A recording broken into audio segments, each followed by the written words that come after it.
नमस्कार, आप देख रहे हैं न्यूज़ दर्शन, आपके साथ मैं अभिषेक कुमार। इस वक्त हम परसा में मौजूद हैं, जो कि पश्चिमी चंपारण अंतर्गत ये क्षेत्र आता है। आज सरस्वती पूजा है, यानी 23 जनवरी को सरस्वती पूजा मनाया जा रहा है। हमारे साथ यहाँ आप देख सकते हैं, दाहिने साइड पे बैठे हुए हैं आचार्य रूपेश मणि शास्त्री जी। हम इनसे समझने की कोशिश करते हैं कि आखिर सरस्वती पूजा क्यों मनाया जाता है, किस तरीके से मनाया जाता है। आपका स्वागत है हमारे चैनल पे। धन्यवाद। आचार्य जी, आज सरस्वती पूजा है, तो क्या कुछ संदेश आप दीजिएगा युवाओं को आज के डेट में? यह जो है बसंत पंचमी के नाम से जाना जाता है और बसंत पंचमी जो है, जो बसंत ऋतु प्रारंभ होता है और उसके अंतर्गत माघ मास के शुक्ल पक्ष में तिथि पंचमी जब आती है तो इस दिन माँ शारदे का पूजन यजन किया जाता है।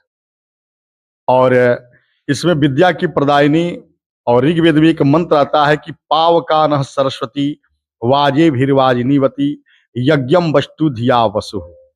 इस सरस्वती के माध्यम से ये कहा गया है कि अगर किसी के घर में धन पड़ा हो और किसी के शरीर में बल पड़ा हो, अगर उसके अंदर सरस्वती का आशीर्वाद ना हो तो धन और बल दोनों काम नहीं आ सकता है, यानी यह विद्या की प्रदायिनी है। और ब्रह्मवर्त पुराण में एक आता है कि भगवान श्री कृष्ण ने मां सरस्वती का निवेदन प्रार्थना करके और उनसे आशीर्वाद ग्रहण किया, इसलिए भगवान श्री कृष्ण विद्वान बने। विद्वानों में अग्रगणी है श्री कृष्ण भगवान, और वह तो साक्षात भगवान थे। जब सरस्वती ने उसे आशीर्वाद दिया तो भगवान श्री कृष्ण ने यह कहा कि आप की पूजा जो है हर वर्ष माघ मास के शुक्ल पक्ष तिथि पंचमी को की जाएगी, क्योंकि दोनों एक का पूरक, यहाँ एक सरस्वती शक्ति है तो यहाँ श्री कृष्ण जो है पार ब्रह्म परमेश्वर हैं। इसलिए सभी छात्र छात्राएं और सारे लोग, सारे हिंदू लोग माँ सरस्वती की वंदना पूजन करते हैं, जिससे विद्या की प्राप्ति हो। बाबा जी, आचार्य जी, मैं ये समझना चाहता हूँ कि सरस्वती माता को आखिरकार ज्ञान की देवी क्यों कहा जाता है? और इससे युवाओं को, आज के जो जनरेशन के बच्चे हैं, उनको क्या कुछ सीख लेना चाहिए? शारदा, सार अद्वैती शब्द से शारदा, सार जो सार का अर्थ होता है जो संपूर्ण का ज्ञान हो, जो सारे सारों का ज्ञाता हो, यानी सार क्या है? वह माँ सरस्वती के अंदर है, वह माँ सरस्वती के अंदर पाया जाता है। उनके हाथ में बीड़ा होती है, उनके हाथ में बीड़ा होती है, बीड़ा के तार से जो झनकार निकलती है वह सूर, इसलिए उनको सूर की देवी भी कहा जाता है। जो बीड़ा की तान जो होती है वह मनुष्य के स्वर से बना हुआ है, और माँ जो है हंस पे सवार होती है। इसके पीछे भी यह रहस्य है, हंस जो है ना पानी का पानी और दूध का दूध निकाल देता है। इसलिए माँ सरस्वती जो है, जिस भावना से माँ सरस्वती की आप पूजा करेंगे, गोस्वामी जी के माध्यम से कि जाकी रही भावना जैसी प्रभु मूरत देखहि तिन तैसी, इसलिए माँ शारदा की हम पूजा करते हैं। आचार्य जी, छात्रों के अंदर हमने देखा कि सरस्वती पूजा के दिन ही सिर्फ पूजा करते हैं। बाकी दिन ऐसा देखने में आता है, सोशल मीडिया पे ज़्यादातर लोग एक्टिव रहते हैं। तो क्या आपको लगता है कि जो बच्चे आज के दिन ही, मतलब सरस्वती पूजा के दिन ही सिर्फ माँ शारदे की, जो सरस्वती की पूजा करते हैं, तो इसको किस तरीके से आप देखते हैं? उनको क्या कुछ और संदेश दीजिएगा कि हाँ, ये इसको हर साल में जो है, एक दिन नहीं मना करके हर दिन मनाना चाहिए? बिल्कुल, ये रही बात की जैसे बच्चे का जन्म होता है तो और इन पे, इस पे जो है आचार्य जी, की युवाओं को क्या कुछ संदेश लेना चाहिए और क्या कुछ अपनाना चाहिए रवैया निजी जीवन में, सरस्वती पूजा के दिन ही क्यों पूजा करते हैं? बिल्कुल नहीं, मैं बता रहा हूं आपको कि जैसे कि जन्मदिन हम मनाते हैं, मान लिया जाता है तो बच्चों का जन्मदिन होता है, तो अगर रोज रोज मनाया जाए तो अच्छा नहीं लगेगा। एक विशेष मुहूर्त होता है, एक विशेष मुहूर्त होता है जो माघ मास के शुक्ल पक्ष पंचमी को, एक कवि का लेख है कि माघ मास के शुक्ल पक्ष में तिथि पंचमी आती है, उस दिन तेरी हुई उत्पत्ति ये शास्त्र हमें बतलाती है। तो मान लिया जाता है कि महाशिवरात्रि व्रत आता है, श्री कृष्ण जन्मोत्सव आता है, नवरात्रि का व्रत आता है, छठ पूजा हमारे यहाँ बिहार में आता है। उसी प्रकार से यह विशेष रूप से यह मुहूर्त होता है। साथ ही साथ युवाओं को ऐसा नहीं कि आज के दिन ही, यानी बसंत पंचमी के दिन ही माँ सरस्वती की पूजा करनी चाहिए। जैसे हम प्रतिदिन भगवान शिव का पूजन करते हैं, जिनका जो इष्ट देव है, कोई हनुमान जी का पूजा करता है, कोई प्रभु श्री राम का पूजा करता है, इसलिए हर युवाओं को प्रतिदिन माँ शारदे की पूजा करनी चाहिए। परंतु जो एक विशेष मुहूर्त बताया गया है, जो माघ मास के शुक्ल पक्ष पंचमी को आती है, इस दिन किया जाता है। और साथ ही साथ माँ शारदे से, वह आद्य शक्ति जगत जननी है, उनसे हमें ज्ञान लेना चाहिए। केवल पूजन करने से नहीं हो जाएगा ना, भक्ति और भावनाओं के माध्यम से हमें उनसे आशीर्वाद लेना चाहिए कि हे माँ शारदे, तुम मेरे अंदर वह शक्ति दो, आप बल की विद्या की अधिष्ठात्री हो, वो विद्या प्रदान करो। जब मनुष्य के अंदर बुद्धि विद्या हो जाएगा तो सारे कुमार्ग सुमार्ग में बदल जाएंगे निश्चित रूप से। अच्छा आचार्य जी, आखिरी मतलब एक दो सवाल और मैं पूछूंगा आपसे, लेकिन सरस्वती माता की पूजा को लेकर के एक सवाल मैं ये पूछना चाहता हूँ कि क्या पूजा करना ही जो है पढ़े लिखे लोगों को बनाते हैं, या आचरण सुधारते हैं, या निजी जीवन में भी कुछ प्रभाव डालते हैं? पढ़े लिखे लोग, एक कहावत है हमारे गांव में कि पढ़ना और गुणना दोनों में अंतर होता है।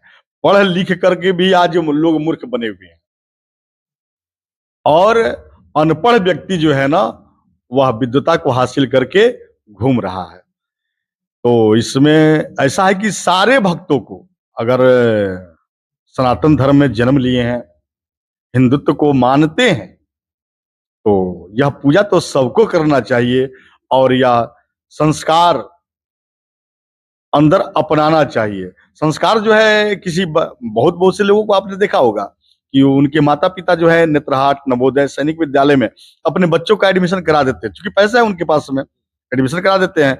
लेकिन वहां जो है ऐसा नहीं कि उनको संस्कार मिल ही जाएगा। संस्कार किसी पाठशाला में नहीं मिलता है, संस्कार अपने परिवार से, अपने समाज से और माता पिता के आशीर्वाद से संस्कार मिलता है। और जब हम भक्ति में लीन हो जाएंगे, ध्यान क्या है, ध्यान को जब हम केंद्रित करते हैं, ऐसा नहीं है। एक आपको मैं बता दूं कि मीरा ने भक्ति किया था, गणिका ने भक्ति किया था, अजामिल ने भक्ति किया था।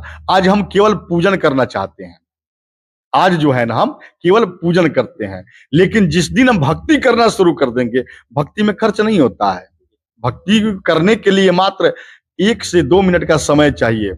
जब ध्यान को केंद्रित करेंगे, अपने इष्ट देव को जब सामने केंद्र बिंदु के माध्यम से देखना शुरू कर देंगे, तो उसी दिन भगवान से मिलन हो जाएगा। इस प्रकार से भक्ति मीरा ने किया, गणिका ने किया, जामिल ने किया, ध्रुव ने किया, प्रहलाद ने किया। तो आज हम पूजा करते हैं, भक्ति नहीं करते हैं।